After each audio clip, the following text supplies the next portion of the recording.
بسم اللہ الرحمن الرحیم۔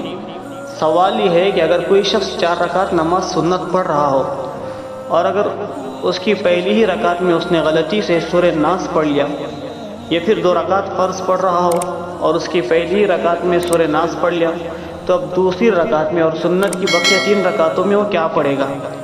جواب سماعت فرمائیے۔ اگر کسی شخص نے غلطی سے پہلی رکعت میں سورہ ناس پڑھ لیا ہے تو باقی 3 رکعتوں میں یا فرض کی دوسری رکعت میں جہاں سے چاہے قرآن پڑھنا چاہے پڑھ سکتا ہے۔ قرآن کی ترتیب کا خیال رکھنا فرائض میں سے نہیں ہے، البتہ افضل یہ ہے کہ پہلی رکعت میں بھول کر سورہ ناس پڑھ لی ہو تو بقیہ تمام رکعتوں میں سورہ ناس ہی پڑھ لینی چاہیے۔ اللہ اعلم بالصواب۔